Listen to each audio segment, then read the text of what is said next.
Jasa Marga catat 2,1 juta kendaraan tinggalkan Jabodetabek. Ribuan pemudik sepeda motor padati Pelabuhan Bakauheni. Polisi bantu kawal ibu hendak melahirkan.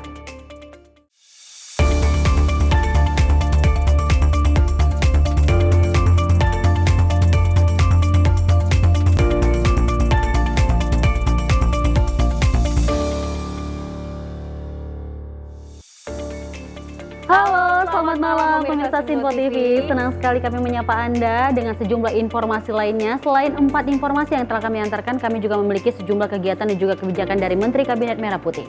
Selain itu juga kami telah menyiapkan sejumlah informasi menarik seputar peristiwa dan juga olahraga bersama saya Luis Ayu. Dan saya Dewi Manik, simak informasi menyapa malam untuk Anda.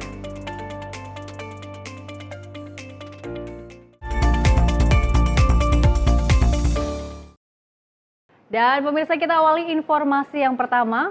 Menteri Energi dan Sumber Daya Mineral Bahlil Lahadalia pada Selasa kemarin tiba di Kabupaten Fakfak, Papua Barat bersama istri dan anak-anaknya dalam rangka mudik lebaran.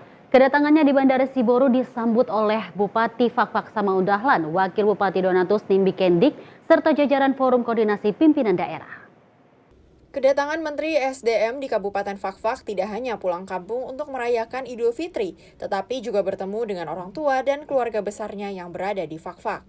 Momen kepulangannya ini disambut dengan prosesi adat khas Fakfak yang penuh kehangatan dan kehikmatan. Setibanya di Bandara Siboru, Bupati Fakfak Samaun Dahlan mengalungkan tomang sebagai tanda penghormatan bagi tamu kehormatan.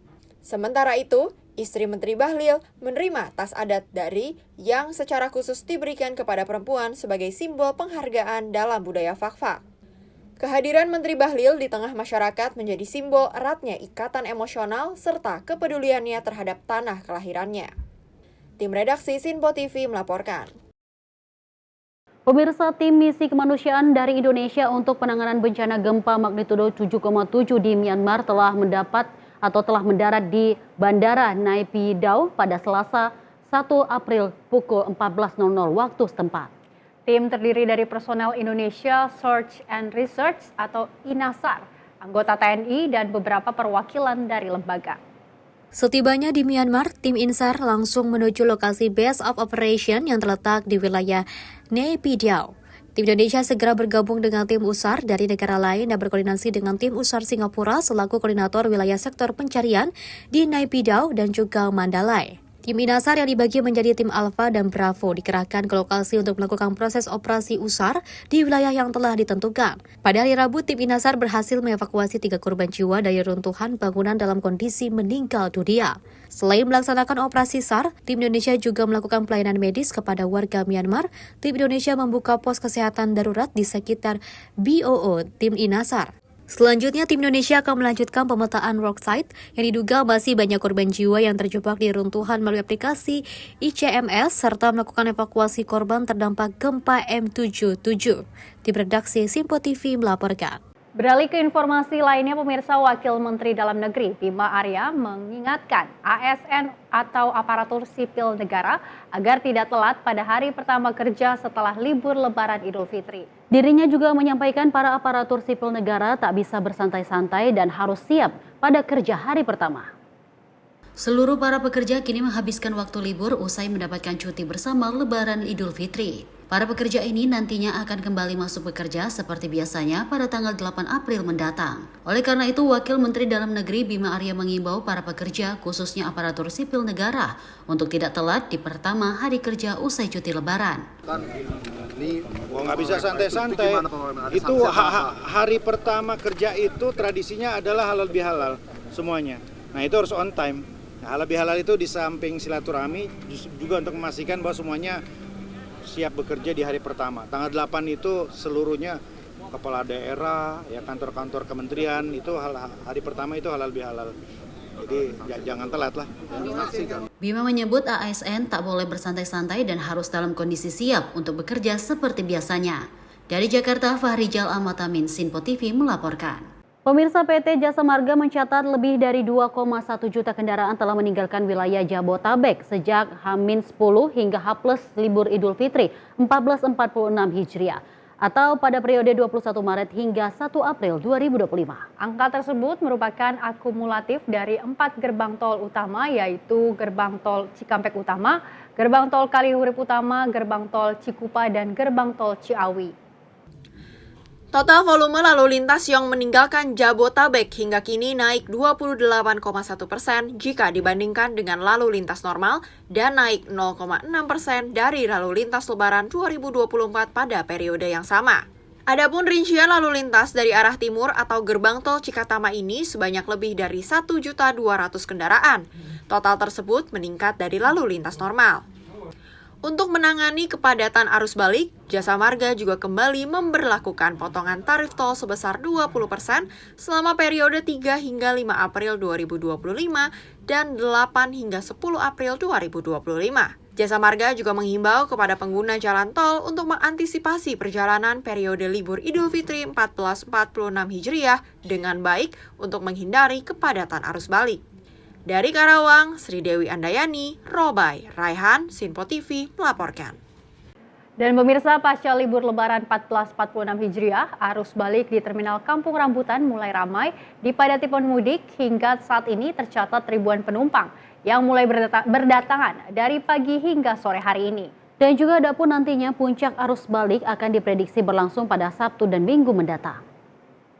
Arus balik di Terminal Kampung Rambutan, Jakarta Timur mulai ramai dipadati para penumpang yang usai melaksanakan silaturahmi bersama sanak saudara mereka.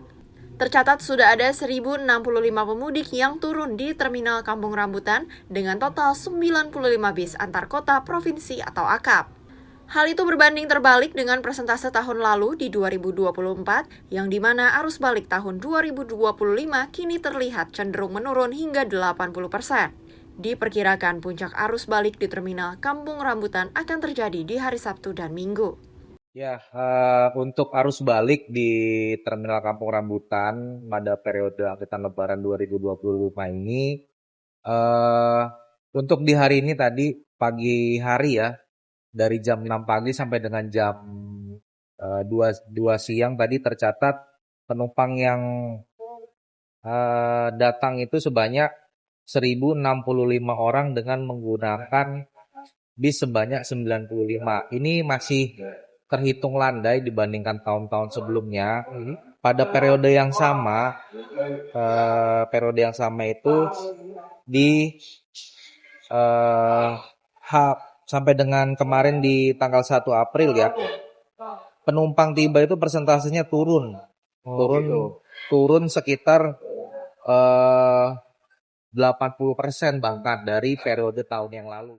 Selain itu, guna mengantisipasi puncak arus mudik, Kepala Terminal Kampung Rambutan, Yusa Ramadoni akan menyiapkan bis lanjutan seperti Transjakarta agar mengurangi kepadatan di terminal nanti. Dari Jakarta, Max, juru kamera Dio Malau, Tim Liputan Sinpo TV. Pemirsa, jangan kemana-mana, usai jeda kami akan hadir dengan sejumlah informasi lainnya, salah satunya terkait antusiasme masyarakat berdatangan ke Taman Marga Satwa Ragunan. Tetaplah bersama kami di Menyapa Malam Sinpo TV.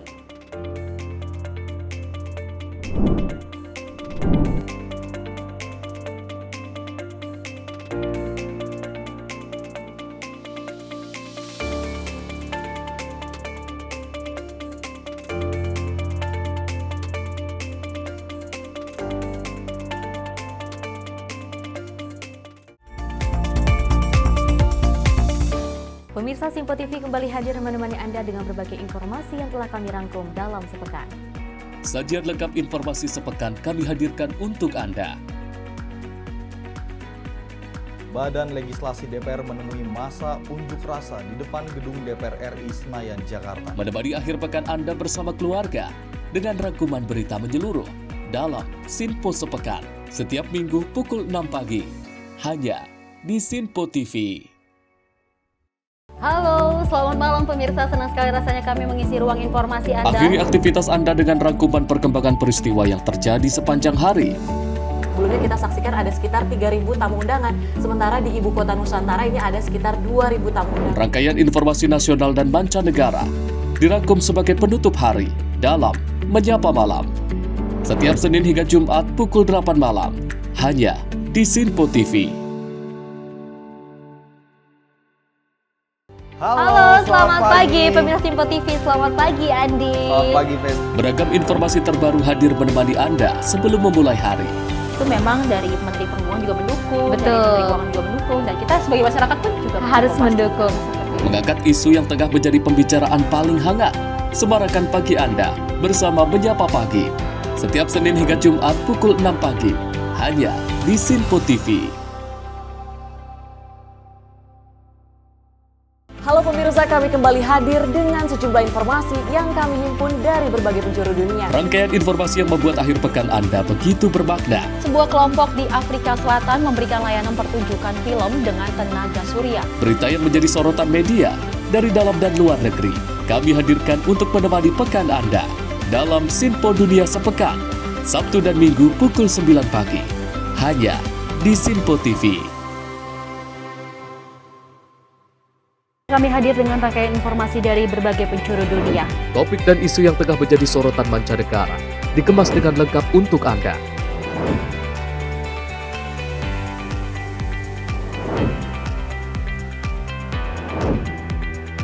Peristiwa penting yang terjadi dari berbagai belahan dunia kini hadir dalam Sinpo Dunia. Setiap Senin hingga Jumat pukul 7:30 malam hanya di Sinpo TV.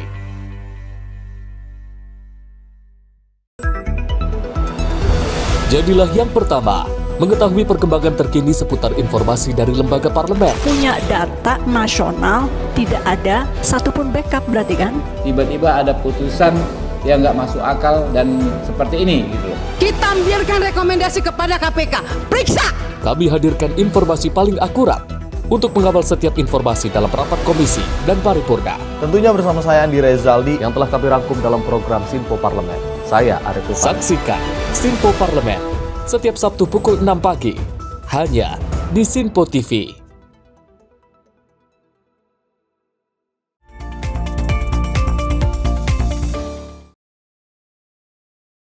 Terima kasih pemirsa, masih tetap bersama kami di Menyapa Malam dan informasi kami lanjutkan. Jumlah wisatawan di Pantai Pangandaran menunjukkan peningkatan pada libur Lebaran. Puluhan ribu pengunjung terdata, pengelola berupaya untuk menjaga kenyamanan pengunjung meski antrian kendaraan sangat panjang. Pantai Pangandaran menjadi salah satu destinasi wisata favorit bagi warga Jawa Barat selama libur Lebaran. Mulai dari Rabu siang hingga kini, Kamis 3 April 2025, pengelola mencatatkan jumlah kunjungan wisatawan yang meningkat secara signifikan. Selama masa libur Lebaran, pantai ini berhasil menarik hingga 40.000 wisatawan per hari. Peningkatan jumlah pengunjung terlihat jelas dengan adanya antrian panjang kendaraan yang mulai terpantau sejak pagi hari. Wisatawan yang datang ingin menikmati suasana pantai yang indah dan berbagai fasilitas yang disediakan oleh pengelola untuk menunjang kenyamanan mereka selama berlibur. Keberadaan Pantai Pangandaran yang mudah dijangkau dan menawarkan berbagai kegiatan wisata menjadi alasan utama tingginya minat pengunjung. Pengelola berharap meski ramai, situasi ini tetap dapat dikelola dengan baik untuk menjaga kenyamanan wisatawan yang datang. Tim redaksi Sinpo TV melaporkan. Sementara itu, pemirsa, pihak pengelola Taman Mini Indonesia Indah menyebutkan adanya tren kenaikan jika dibandingkan tahun lalu pada periode libur Lebaran. Untuk periode Lebaran ini, sebanyak 20.000 masyarakat diprediksi memadati kawasan Taman Mini Indonesia Indah. Jumlah pengunjung Taman Mini Indonesia Indah Jakarta Timur diprediksi akan mencapai 120.000 pada periode 31 Maret hingga 6 April mendatang. Pihak TMI melalui manajer sekretaris korporatnya, Novera Mayangsari, memaparkan di tiap harinya Taman Mini dipadati sebanyak 20.000 lebih pengunjung. Perakiraan ini ditetapkan pihak Taman Mini untuk memastikan kepadatan tidak membludak pada akses masuk sehingga pengunjung dapat berlibur dengan nyaman. Di sisi lain, Mayang membandingkan statistik data jumlah pengunjung tahun lalu di periode yang sama sehingga didapat hari kedua usai Lebaran menjadi waktu favorit masyarakat. Total pengunjung yang berlibur Taman Mini juga ada yang berasal dari luar daerah Jakarta yang memilih untuk mudik ke Jakarta. Kalau kita lihat trennya dari tahun lalu, tahun ini cukup agak ada peningkatan ya. Dan kemarin di hari Lebaran ketiga itu jauh lebih tinggi jumlah pengunjungnya dibanding 2 hari sebelumnya. Kalau lihat tahun lalu biasanya tuh ramainya tuh di Lebaran kedua ya, tapi ternyata kemarin di Lebaran ketiga juga lebih ramai daripada Lebaran kedua. Jadi sebenarnya Kami sudah memprediksi selama 1 pekan ini kita menargetkan pengunjungan sebanyak 120.000. Jadi mungkin berarti sekitar 20 ribuan dalam sehari. Ya, syukur-syukur hari ini juga jauh lebih tinggi dari kemarin. Pihak TMII pun juga tetap bisa memberikan pelayanan terbaik bagi masyarakat yang akan berlibur di TMII. Dari Jakarta, Max, juru kamera Mutia Giani, Tim Liputan Simpo TV melaporkan.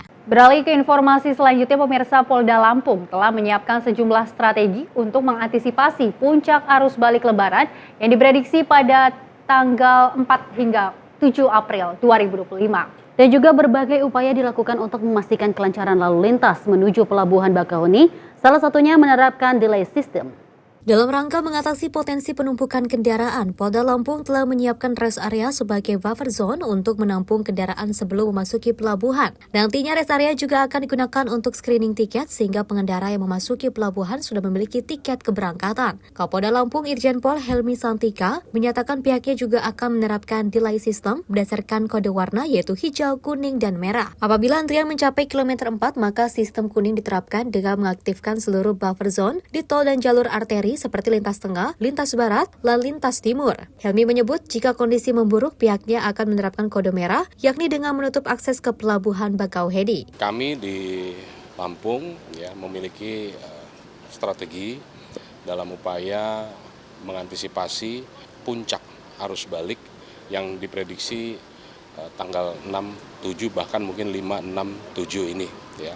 Sehingga dalam rangka mengantisipasi itu kita sudah siapkan, yang pertama adalah menyiapkan rest area sebagai buffer zone apabila terjadi penumpukan ya atau antrian. Kemudian di rest area tersebut juga kita gunakan juga sebagai screening tiket sehingga mereka atau masyarakat yang masuk ke pelabuhan itu sudah memiliki tiket. Kemudian apabila antrian itu sudah sampai di kilometer 4 sini, itu kita terapkan delay system tapi masih kuning ya. Kita terapkan hijau, kuning, dan merah ya. Kita terapkan kuning. Nah, semua buffer zone yang ada baik di tol maupun di arteri, baik itu lintas tengah, lintas barat maupun lintas timur, itu kita aktifkan untuk melakukan delaying system. Tapi kalau sudah lewat, nah baru kita menggunakan kode red, ini berarti delay system sana betul-betul kita tutup. Tapi selama ini sampai dengan hari ini itu belum kita gunakan, masih hijau ya, masih hijau. Nah, di titiknya tuh di mana aja Pak, kalau boleh tahu buffering zone-nya, terus di mana, terus kemudian titik-titik yang harus diwaspadai, pecah-pecahnya di mana nih agar para pemudik baik dari jalur arteri maupun yang dari tol bisa terlebih dahulu menyiapkan. Ya, jadi untuk di ruas tol khususnya jalur B yang menuju ke Pelabuhan Bakauheni ada 5 rest area yang sudah kita siapkan ya. Itu kalau misalkan sudah kode red itu bisa menampung hampir 1.500 bahkan sampai 2.000 kendaraan. Kemudian di arteri ya, di arteri ada beberapa yang juga sudah kita siapkan sebagai buffer zone. Contoh misalkan di Gor Waihandak untuk lintas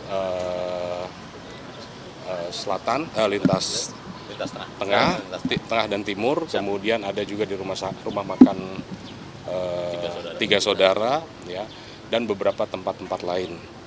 Jadi bisa sekitar mungkin sampai dengan 1.000 kendaraan bisa kita lakukan kanalisasi untuk supaya bisa mereka kita tunda berada di sana, menunggu di sini bisa terurai dengan baik. Dengan persiapan ini diharapkan puncak arus balik di Lampung, tepatnya di Pelabuhan Bakauheni, dapat berjalan lancar dan mengurangi kemacetan di sekitar pelabuhan. Dari Bakauheni, Lampung, Jihan Nabila, Azul Hakim, Simpo TV melaporkan.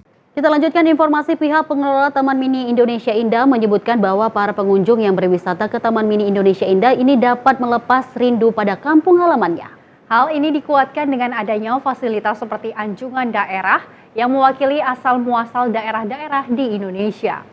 Manajer Sekretaris Korporat Taman Mini Indonesia, Indah Novera Mayangsari mengatakan, para pengunjung dapat melepas rindu kampung halamannya dengan mengunjungi kawasan wisata tersebut di periode libur Lebaran 2025. Menurutnya, kehadiran fasilitas seperti anjungan rumah khas daerah serta kuliner khas daerah di tanah air dapat mengobati perasaan para pengunjung yang tidak berangkat mudik di tahun ini. Dan tentunya karena di Taman Mini ini kita banyak anjungan-anjungan daerah, bagi orang yang nggak mudik pun datang ke sini kan. Jadi misalnya dia nggak sempat pulang kampung, dia bisa datang ke anjungan provinsinya. Dan juga selama pekan ini kita itu ada bazar UMKM, ada lebih dari 100 tenan yang menyediakan kuliner-kuliner khas daerah. Jadi bisa sedikit mengobati rasa rindu akan kampung halaman. Betul, jadi lebaran ke TMII berasa pulang kampung. Adapun memang seperti kuliner, pihak Taman Mini Indonesia Indah memang melakukan mitra bersama untuk mendukung operasional tempat wisata serta menguatkan UMKM lokal. Dari Jakarta, Max juru kamera Mutia Anggiani, tim Sinpo TV melaporkan. Di hari keempat Lebaran atau H+2, ribuan kendaraan roda 2 memadati Pelabuhan Bakauheni sejak pagi hingga sore. Dan juga ASDP Bakauheni mencatat pada H+3 pemudik sepeda motor yang menyeberang ke Pulau Jawa sebanyak 6.323 unit. Ribuan sepeda motor yang akan menyeberang ke Pulau Jawa pada hari keempat Lebaran atau H+2 memadati Pelabuhan Bakauheni, Lampung. Berdasarkan pantauan pemudik, sepeda motor ini sejak pagi hingga sore terus memadati tol gate dan kantung parkir sepeda motor. Pada umumnya, para pengemudi sepeda motor ini telah usai melaksanakan momen libur Lebaran di kampung halamannya dan ingin beristirahat lebih lama sebelum beraktivitas kembali di Pulau Jawa. Mereka juga mudik menggunakan sepeda motor karena lebih ekonomis dibandingkan dengan angkutan umum. Cukup lancar. Ada hambatan nggak tadi? Enggak ada sih. Pulang kemana ini? Ke Bekasi. Oh, Bekasi. Iya. Dari sana ya? Iya, betul. Ini mau berangkat sekarang? Kenapa? Berangkatnya sekarang? Biar nggak kena macet aja sih. Ini sama siapa aja? Sama adik. Ya. Kemudian apa bawa apa nih? Bawanya nggak tahu. Bawa pisang aja sih, pisang keripik pisang. Gitu. Oh, gitu. Pulang ke? Bawa pulang ke Tangerang. Bu, ini kan pakai motor nih, Bu. Ya. Apa nggak takut Bu jalan? Alhamdulillah sih enggak, udah biasa. Ya. Nggak macet juga sih, lancar. Kenapa milik sekarang jalannya? Karena ada keluarga yang mau kerja, terus dia ngejemput kita gitu, kita nggak tahu jalan ke arah mau ke Tangerangnya. Kemarin berapa hari di Lampung? Dari tanggal 25 sampai sekarang tanggal berapa sih? 3, ya. Pilihan naik motor kenapa, Bu? Hemat. Oh, hemat. Bisa hemat berapa banyak tuh, Bu? Wah, hematnya gede. Ini kayak gini tuh paling habis 120-an. Udah 2 orang bisa kan gitu. Kalau naik bus? Naik bus 2,5 1 orang lah, kurang lebih. Artinya lebih mengirit ya, Bu ya? Berdasarkan data ASDP Bakauheni, pihaknya pada hari ini telah menyeberangkan pemudik sepeda motor sebanyak 6.323 unit dan sejak H+7 tercatat sudah ada 17.509 unit sepeda motor yang sudah menyeberang ke Pulau Jawa. Angka ini akan terus bertambah mengingat prediksi puncak arus mudik di Pelabuhan Bakauheni akan terjadi pada hari Jumat, Sabtu, dan Minggu esok. Tim kontributor Sinpo TV melaporkan. Pemirsa, memasuki hari keempat libur Lebaran 1446 Hijriah, antusiasme masyarakat dari berbagai daerah terus berdatangan ke Taman Marga Satwa Ragunan, Pasar Minggu, Jakarta Selatan pada Selasa pagi. Sejumlah mobil bak terbuka yang dipenuhi warga terlihat padati antrian di pintu masuk TMS Ragunan sebagai sarana transportasi mereka. Beginilah kondisi arus lalu lintas di pintu gerbang wisata Ragunan, Pasar Minggu, Jakarta Selatan. Terjadi penumpukan kendaraan roda 4 akibat tingginya jumlah pengunjung yang hendak berlibur. Antusiasme warga untuk menikmati libur Lebaran begitu besar hingga menyebabkan kepadatan kendaraan di akses masuk Ragunan. Yang unik, sejumlah mobil bak terbuka yang tidak diperuntukkan untuk mengangkut penumpang dibuat senyaman mungkin sebagai sarana transportasi utama bagi keluarga yang hendak berwisata. Seperti yang dilakukan oleh keluarga Joko dan Marudin. Mereka sengaja menggunakan mobil bak terbuka untuk membawa keluarga dan anak-anaknya ke Ragunan. Mereka datang dari luar Jakarta sejak pagi agar terhindar dari kemacetan serta memiliki lebih banyak waktu untuk menikmati berbagai wahana dan atraksi di kebun binatang Ragunan. Ragunan mau taman wisata. Rame-rame berarti? Iya. Berapa mobil, Bang? Saya 2 mobil sama di belakang ketinggalan teman saya macet. Dari daerah mana ini? Dari ke Bogor. Berarti niat pakai mobil Bang nih rame-rame nih ya? Iya. Ini sampai jam berapa, Bang? Apanya? Sampai siang. Pak, ini dari mana nih, Pak? Dari Tangerang. Dari Tangerang. Dari jam berapa berangkat? Jam 8. Ini berapa keluarga? Oh, satu keluarga. Emang rencananya pakai mobil bak Ya. gitu? Baru pertama kali apa gimana, Pak? Betul. Suasananya gimana, Pak? Mau nyaman. Nyaman banget? Mantap. Mantap. Ini total berapa mobil nyampe di Ragunan? Ya, saya satu. Satu mobil, berarti satu keluarga satu mobil? Iya. Ini sampai jam berapa nih, Pak? Waduh, bagaimana anak ada bocah-bocahnya puasa. Sampai betahnya aja ya? Iya. Itu suasana Ramadan bagi sebelumnya sama tahun ini gimana nih, Pak? Ada perbedaan? Lebih mantap ini. Ada unik-unik gitu ya, Pak? Iya. Ini anak kecil berapa orang? Aduh, saya nggak ngitung nih. Ada 10? Enggak. Kurang dari itu ya? Siap. Berarti dari Tangerang nih, Pak, pagi-pagi ke sini? Ya. Akibat lonjakan pengunjung, arus lalu lintas sekitar pintu masuk Ragunan mengalami kemacetan panjang. Kendaraan terus berdatangan membawa keluarga yang ingin menikmati liburan di lokasi wisata murah meriah ini. Meski kepadatan ini terjadi setiap musim liburan, pengelola tetap menghimbau pengunjung untuk mematuhi aturan keselamatan termasuk menggunakan kendaraan yang sesuai dengan perjalanan wisata. Dari Jakarta Selatan, tim kontributor Sinpo TV melaporkan. Pemirsa, di berbagai negara di Timur Tengah, hewan unta biasanya difungsikan menjadi salah satu alat transportasi. Namun di Bali, aktivitas naik unta justru dikemas menjadi paket wisata yang menarik. Dan juga terletak di Pantai Kelan, Kuta Badung, Bali, aktivitas wisata naik unta sambil menyusuri sepanjang bibir Pantai Kelan menuju Kadonganan. Maksud kami, ini jadi buruan para wisatawan domestik pada libur lebaran tahun ini. Seperti apa keseruannya? Berikut informasinya. Bali masih jadi surganya destinasi wisata di tanah air. Sejumlah aktivitas wisata unik dan menarik tidak henti-hentinya ditawarkan untuk menarik kunjungan wisatawan pada libur panjang lebaran tahun ini. Jika ingin menikmati petualangan wisata yang berbeda, cobalah sensasi paket wisata naik unta dengan menyusuri sepanjang bibir Pantai Kelan hingga Kedongan Badung, Bali. Untuk bisa menikmati aktivitas wisata ini, wisatawan ditawarkan 2 paket, yaitu paket berkeliling naik unta selama 15 menit atau 30 menit dengan harga mulai ratusan ribu rupiah per orangnya. Nantinya satu unta bisa ditunggangi oleh 1 hingga 2 orang wisatawan. Meski binatang unta merupakan hewan jinak, seorang pemandu atau pawang terlatih akan selalu mendampingi perjalanan wisatawan. Setelah semuanya siap, kini saatnya berkeliling menikmati Pantai Kelan. Hewan gurun pasir itu pun dengan leluasa akan mengantarkan Anda berkeliling, menyusuri pinggiran pesisir sepanjang kurang lebih 2 km.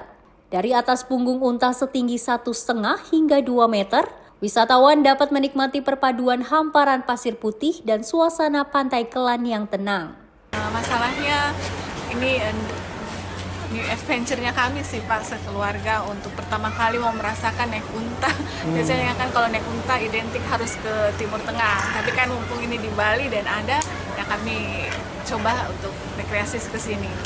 Ini first time-nya kami ke daerah ini. Artinya nih memang sengaja memilih wisata naik unta ini Bu ya? Sebelumnya udah pernah naik wisata semacam ini belum Bu? Wisata naik unta? Ini betul-betul paling pertama kali? First time kami. Iya, gimana tadi rasanya tadi Bu? Luar biasa. Menyenangkan, sedikit takut, panas mataharinya luar biasa. Selain ini Bu, tadi sempat takut tadi seperti apa ininya Bu? Terkait dengan ininya Bu, view-nya tadi, pantainya tadi. Tidak salah kalau Bali dibilang Pulau Dewata Pak, karena memang Pulau para dewata, sangat indah, sangat bagus, mataharinya luar biasa, pantainya bersih dan pemandangannya bisa lihat gunung, bisa lihat laut dan pesawat juga satu kali, jadi rasanya rekreasi satu kaligus begitu loh Pak. Ya first time Pak sih, soalnya kirain tidak ada onta di Bali. Ternyata ada onta. Biasanya kan gajah, kalau gajah kan udah biasa kan. Ternyata ada onta, kita coba. Gimana Pak rasanya tadi Pak? Ya seru. Goyangan di atas ini punggung ontanya tuh gimana Pak? Mirip-mirip gajah lah. Cuman ini lebih ramping ontanya. Ya. Kalau ada kesempatan lagi berlibur ke Bali, akan mencoba kembali wisata ini atau seperti apa? Pasti. Cuman kejar sunset pasti. Ini kecepatan datangnya. Soalnya sunsetnya keren sekali. Kalau untuk musim season Idul Fitri ini, peningkatan jumlah kunjungan itu meningkat 50% terutama untuk market domestik. Sampai berapa Pak? Puluhan atau ratusan pengunjungnya Pak? Kalau per hari kami batasi karena kami juga bermain dengan hewan, tidak boleh terlalu banyak. Jadi untuk rata-rata pengunjung kami per hari pada saat high season itu kurang lebih antara di 60-70 orang. Kalau untuk libur lebaran ini berapa per harinya Pak? 60-70 orang Pak, kurang lebih seperti itu. Ya. Pak, ini kalau untuk pemesanan wisata ini udah dari berapa lama sebelumnya Pak? Berapa minggu atau berapa bulan sebelumnya nih Pak? Untuk pemesanan ada tamu yang memang sudah mereka kurang lebih 10 sampai 1 minggu mereka sudah reservasi ke pihak kami. Itu biasanya yang paling banyak dicari waktunya untuk menikmati wisata ini kapan nih Pak? Biasanya untuk waktu yang terbaik yang biasanya mereka pilih agar tidak kepanasan itu antara pagi atau sore. Artinya sambil menikmati sunset sunrise itu Pak ya? Pihak pengelola mengungkapkan, awalnya aktivitas wisata yang ditawarkan adalah menunggang kuda atau menaiki unta. Namun respon wisatawan justru lebih tertarik menunggang unta, karena aktivitas wisata tersebut tergolong langka dan hanya bisa dijumpai di negara-negara tertentu.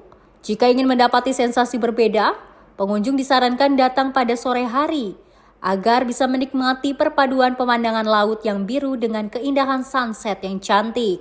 Dari Bali, tim kontributor Sinpo TV melaporkan.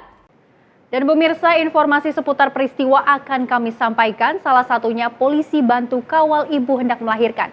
Selengkapnya usai jeda, tetap di Menyapa Malam.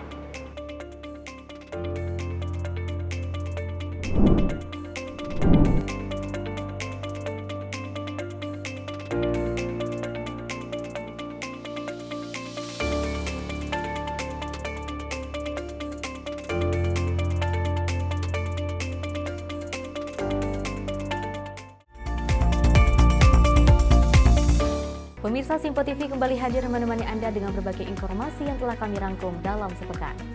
Sajian lengkap informasi sepekan kami hadirkan untuk Anda. Badan Legislasi DPR menemui masa unjuk rasa di depan gedung DPR RI Senayan, Jakarta. Menemani akhir pekan Anda bersama keluarga dengan rangkuman berita menyeluruh dalam Sinpo Sepekan setiap minggu pukul 6 pagi hanya di Sinpo TV. Halo, selamat malam pemirsa. Senang sekali rasanya kami mengisi ruang informasi Anda. Akhiri aktivitas Anda dengan rangkuman perkembangan peristiwa yang terjadi sepanjang hari. Sebelumnya kita saksikan ada sekitar 3.000 tamu undangan, sementara di Ibu Kota Nusantara ini ada sekitar 2.000 tamu undangan. Rangkaian informasi nasional dan mancanegara dirangkum sebagai penutup hari dalam Menyapa Malam. Setiap Senin hingga Jumat pukul 8 malam, hanya di Sinpo TV. Halo, selamat pagi pemirsa Sinpo TV. Selamat pagi Andi. Selamat pagi Fen. Beragam informasi terbaru hadir menemani Anda sebelum memulai hari. Itu memang dari Menteri Perhubungan juga mendukung, Betul. dari Menteri Keuangan juga mendukung, dan kita sebagai masyarakat pun juga harus mendukung. Mengangkat isu yang tengah menjadi pembicaraan paling hangat. Semarakan pagi Anda bersama Menyapa Pagi. Setiap Senin hingga Jumat pukul 6 pagi hanya di Sinpo TV. Halo pemirsa, kami kembali hadir dengan sejumlah informasi yang kami himpun dari berbagai penjuru dunia. Rangkaian informasi yang membuat akhir pekan Anda begitu bermakna. Sebuah kelompok di Afrika Selatan memberikan layanan pertunjukan film dengan tenaga surya. Berita yang menjadi sorotan media dari dalam dan luar negeri, kami hadirkan untuk menemani pekan Anda dalam Sinpo Dunia Sepekan, Sabtu dan Minggu pukul 9 pagi, hanya di Sinpo TV. Kami hadir dengan rangkaian informasi dari berbagai penjuru dunia. Topik dan isu yang tengah menjadi sorotan mancanegara dikemas dengan lengkap untuk Anda.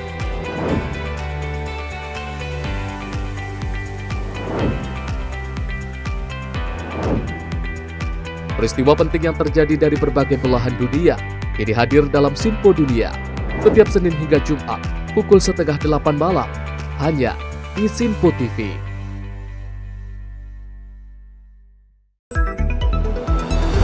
Jadilah yang pertama mengetahui perkembangan terkini seputar informasi dari lembaga parlemen. Punya data nasional, tidak ada satupun backup berarti kan? Tiba-tiba ada putusan yang nggak masuk akal dan seperti ini gitu.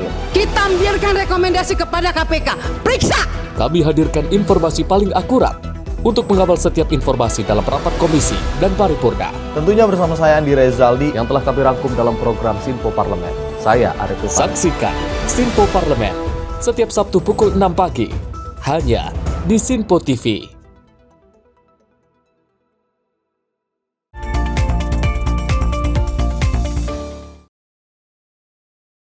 Terima kasih pemirsa, Anda kembali menyaksikan informasi Menyapa Malam dan kita lanjutkan informasi peristiwa. Sebuah mayat pria tanpa identitas ditemukan mengapung di bawah jembatan Sungai Desa Cinta Damai, Kecamatan Percut Seituan, Kabupaten Deli Serdang pada Rabu 2 April 2025. Kepolisian menghimbau masyarakat yang merasa kehilangan anggota keluarga untuk segera melapor ke Polsek Medan Tepung.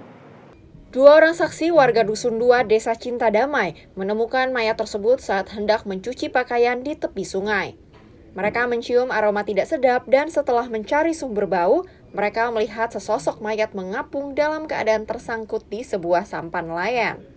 Saksi kemudian meminta bantuan warga sekitar untuk mengamankan mayat agar tidak hanyut terbawa arus. Warga mengikat jasad tersebut dengan tali dan menambatkannya di tepi sungai sebelum melaporkan kejadian itu kepada pemerintah Desa Cinta Damai dan Polsek Medan Tembung. Sekitar pukul 13.30 waktu Indonesia bagian Barat, tim Inafis Polrestabes Medan tiba di lokasi untuk melakukan olah tempat kejadian perkara dan identifikasi. Namun, tidak ditemukan identitas apapun pada jasad tersebut. Setelah proses identifikasi di lokasi, mayat kemudian dibawa ke Rumah Sakit Bayangkara Medan untuk keperluan otopsi. Pihak berwenang masih menyelidiki penyebab kematian dan identitas korban.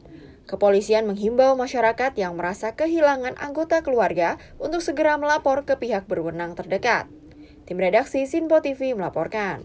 Pemirsa nekat membobol warung kelontong saat ditinggal berlebaran oleh pemiliknya. 2 pelaku pencurian berhasil diamankan petugas unit reserse kriminal Polsek Metro Tanah Abang di kawasan Kota Bambu Utara, Palmerah, Jakarta Barat.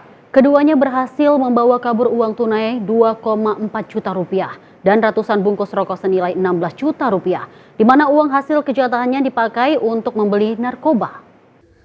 Petugas unit reserse kriminal Polsek Metro Tanah Abang, Jakarta Pusat pada malam tadi menggerebek sebuah indekos di kawasan Kota Bambu Utara, Palmerah, Jakarta Barat. Dari salah satu kamar kos, polisi berhasil meringkus MJ, seorang pelaku pencurian. Meski sempat bersih tegang, namun pelaku yang mencoba mengunci pintu akhirnya berhasil amankan tanpa perlawanan. MJ merupakan pelaku utama pembobolan sebuah warung kelontong di Jalan Petamburan 4, Tanah Abang, Jakarta Pusat pada hari Lebaran kemarin. Saat kejadian, korban dan istrinya tengah berlebaran ke rumah kerabat di kawasan Bekasi, Jawa Barat. Pelaku yang beraksi dengan rekannya UJ yang menunggu di luar berhasil membawa kabur uang tunai sebesar 2,4 juta rupiah dan 400 bungkus rokok senilai 16 juta rupiah. Rokoknya berapa? Rokoknya 428 bungkus. Total kerugiannya? 16 juta. Uang tunai ada yang diambil? Uang tunai 2.450. Saat itu abang lagi kemana bang? Saya itu lagi ke rumah ibu. Pas hari Lebaran? Hari Lebaran.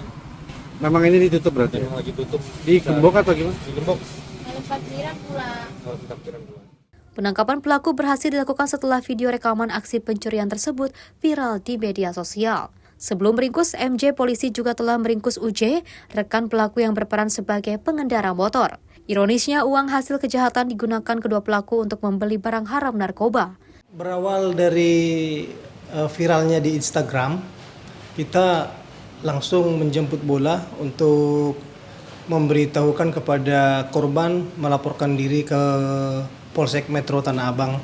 Setelah kita terima laporannya, kita cek TKP yang kebetulan di situ ada CCTV-nya. Dari hasil Instagram itu kita analisa dari CCTV. Dari situ kita dapat keterangan bahwa pelaku itu dapat kita kenali melalui keterangan-keterangan dari orang-orang setempat, sehingga kita lakukan pengejaran. Dari UJ ini kita mengamankannya, kebetulan kita geledah dan sepeda motor yang digunakan pada saat melakukan perbuatan itu ada padanya, kita amankan. Kemudian ada obat-obat keras juga jenis G, tramadol dan Maximer. Kemudian kita lakukan pengembangan, kita amankan satu orang pelaku lagi berinisial MJ di kos-kosannya di Palmerah, Petamburan, Jakarta Barat. Akibat perbuatannya, kedua pelaku dijerat pasal 363 KUHP tentang pencurian dengan ancaman hukuman 7 tahun penjara. Dari Jakarta, Dio Malau, Sinpo TV melaporkan. Kita lanjut informasi kecelakaan yang melibatkan mobil pickup dan 2 kendaraan lainnya di Tol Pandaan, Malang.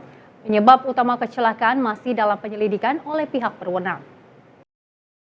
Kecelakaan terjadi pada Kamis pagi 3 April 2025 terjadi di Tol Pandaan Malang kilometer 67.600 arah Surabaya. Kecelakaan melibatkan sebuah mobil pick-up yang mengangkut sayur dan 2 kendaraan lainnya. Akibat kecelakaan tersebut, muatan sayur yang dibawa oleh mobil pick-up berserakan di jalan menghambat kelancaran arus lalu lintas. Pihak Jasa Marga segera turun tangan untuk menangani kejadian tersebut, membersihkan puing-puing sayur yang tercecer di jalan serta memastikan kondisi jalan kembali aman dan lancar. Arus lalu lintas yang sempat terhambat akibat kecelakaan itu akhirnya dapat kembali normal setelah proses pembersihan selesai dilakukan. Saat ini belum diketahui penyebab pasti dari kecelakaan tersebut dan masih dalam proses penyelidikan. Pihak berwenang akan terus menyelidiki kejadian ini untuk memastikan apa yang menjadi faktor penyebab kecelakaan tersebut. Tim redaksi Simpo TV melaporkan. Kita beralih dengan informasi peristiwa berikut ini. Pemirsa, perempuan berinisial RP mencoba menyelundupkan narkoba dan obat terlarang ke Lapas Sukabumi dengan cara menyembunyikan di alat kelamin. Lapas kelas 2B Sukabumi berhasil menggagalkan upaya penyelundupan narkoba dan obat terlarang tersebut melalui penggeledahan rutin pada kunjungan lebaran. Perempuan berinisial RP 21 tahun ditangkap oleh petugas Lembaga Permasyarakatan Sukabumi pada Rabu 2 April 2025 setelah kedapatan mencoba menyelundupkan narkoba jenis sabu seberat 10 gram serta obat terlarang ke dalam lapas. RP diketahui membawa barang haram tersebut dengan cara yang cukup nekat, yakni menyembunyikan narkoba di alat kelamin. Aksi penyelundupan ini juga terbongkar setelah petugas melakukan penggeledahan terhadap RP dan pengunjung lainnya. Kepala Lapas Kelas 2B Sukabumi Budi Hardiono segera menerima laporan temuan tersebut dan memerintahkan dokumentasi serta koordinasi dengan Satuan Reserse Narkoba Polres Sukabumi Kota. Barang bukti berupa 1 paket sabu seberat 10 gram dan 15 butir obat terlarang, kemudian diserahkan kepada pihak kepolisian untuk proses hukum lebih lanjut. Kasus ini kini ditangani oleh Satuan Reserse Narkoba Polres Sukabumi Kota yang akan melakukan pemeriksaan lebih lanjut terhadap RP dan pihak-pihak lain yang terlibat dalam penyelundupan narkoba tersebut. Pihak lapas juga terus berkomitmen untuk meningkatkan kewaspadaan dalam pengawasan dan penggeledahan agar kasus serupa tidak terulang di masa depan. Selain itu, program razia rutin akan dilakukan setiap minggu diharapkan dapat mencegah berbagai modus penyelundupan dan pelanggaran lainnya di dalam lembaga permasyarakatan. Tim redaksi Simpo TV melaporkan. Beralih ke informasi selanjutnya, pemirsa, Gunung Merapi di Sumatera Barat kembali mengalami erupsi pada Kamis pagi. Letusan ini sudah terjadi 5 kali sejak awal April 2025. Terlihat kolom abu setinggi 1.500 meter teramati membumbung dari puncak. Saat ini Gunung Merapi berada dalam status level 2 atau waspada. Pada Kamis pagi 3 April 2025 sekitar pukul 7.12 menit waktu Indonesia Barat, gumpalan awan hitam terlihat dari Gunung Merapi yang terletak di perbatasan antara Kabupaten Agam dan Kabupaten Tanah Datar, Sumatera Barat. Awan tersebut merupakan dampak dari letusan vulkanik yang terjadi di Gunung Merapi tersebut. Kolom letusan yang teramati mencapai ketinggian sekitar 1.500 meter di atas puncak gunung yang berada pada ketinggian 4.391 meter di atas permukiman laut. Letusan ini sudah kelima kali sejak awal April 2025. Pusat Vulkanologi dan Mitigasi Bencana Geologi segera mengeluarkan peringatan terkait potensi bahaya dari aktivitas vulkanik Gunung Merapi. Saat ini Gunung Merapi berada dalam status level 2 atau waspada. Berdasarkan pengamatan dan evaluasi, VVMBG meminta masyarakat serta pendaki untuk tidak memasuki area dalam radius 3 km dari Kawah Verbeek, lokasi pusat erupsi. Langkah ini diambil untuk mencegah terjadinya korban akibat bahaya material vulkanik yang dapat terlempar dari kawah atau potensi gas berbahaya yang bisa menyebar ke sekitar wilayah tersebut. Petugas PVMBG terus memantau kondisi vulkanik Gunung Merapi secara berkala untuk memberikan informasi terbaru kepada masyarakat dan pihak terkait. Selain itu, masyarakat di sekitar Gunung Merapi diminta untuk tetap waspada dan mengikuti petunjuk serta peringatan yang diberikan oleh pihak berwenang guna menghindari dampak buruk dari aktivitas Gunung Merapi yang tidak terduga. Tim redaksi Simpo TV melaporkan. Pemirsa, seorang ibu hamil yang hendak melahirkan mendapatkan bantuan dari aparat kepolisian untuk mencapai tempat persalinan di tengah pemberlakuan sistem satu arah di jalur puncak Kabupaten Bogor pada Rabu 2 April 2025. Peristiwa ini terjadi saat anggota Korp Brimob Polri yang bertugas di sekitar Pasar Cisarua menerima laporan dari masyarakat mengenai seorang ibu yang membutuhkan pertolongan segera. Minibus yang dikendarai oleh keluarga pasien meminta pengawalan menuju fasilitas persalinan terdekat. Kendaraan membawa seorang ibu hendak melahirkan bayi terjebak sistem satu arah atau one way di Jalan Raya Puncak Bogor, Jawa Barat. Polisi yang melihat kondisi itu mengawal kendaraan yang membawa ibu hamil tersebut keluar dari arus one way. Kasat Lantas Polres Bogor AKP Rizky Guntama menyampaikan peristiwa itu terjadi pada Rabu 2 April 2025 sekitar pukul 9.40 waktu Indonesia Barat. Saat itu sang ibu hendak turun ke arah bawah atau arah Jakarta. Pada saat itu anggotanya langsung memberi pengawalan kepada ibu yang hendak melahirkan tersebut. Anggotanya mengantarkan ibu itu hingga ke lokasi persalinan. Pengawalan menerobos one way dilakukan karena sedang dalam kondisi darurat. Anggota saling berkoordinasi di titik-titik pengawalan. Tindakan cepat yang dilakukan oleh aparat kepolisian ini mendapat apresiasi dari masyarakat, menunjukkan komitmen mereka dalam memberikan pelayanan terbaik, terutama dalam situasi darurat. Tim redaksi Simpo TV melaporkan.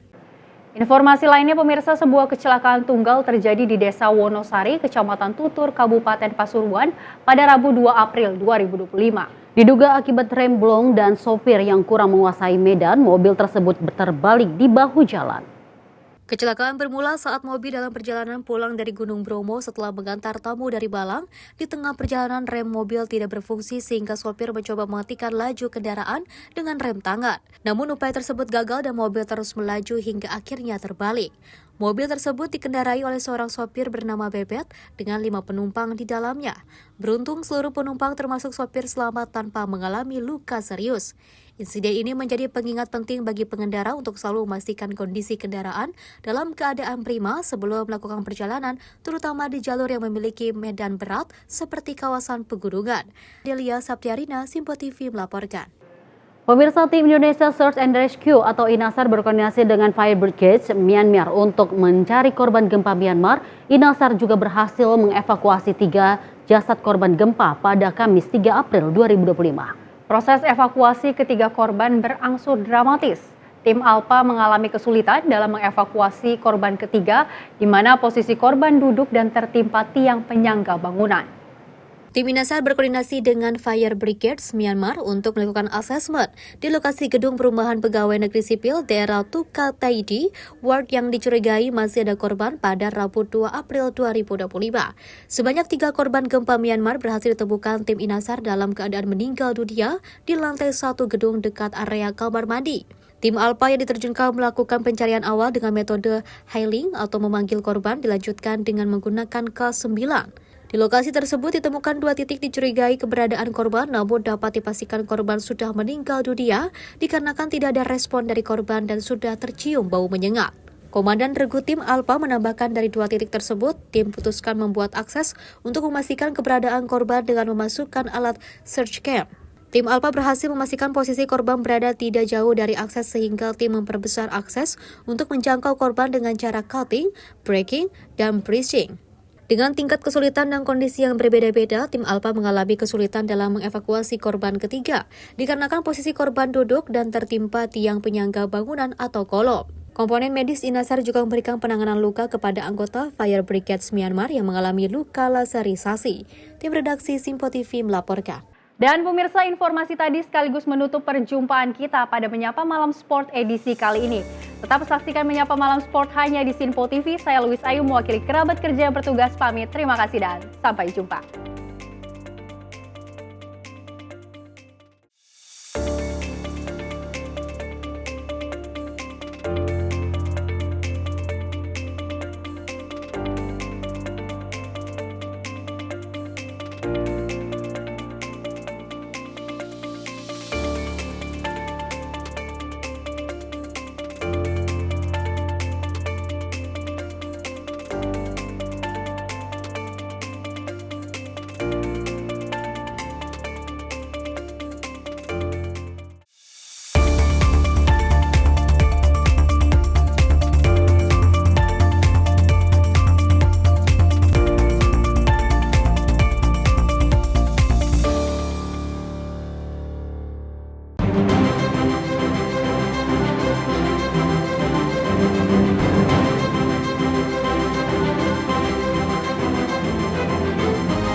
Simpo TV, News, Sport, Entertainment.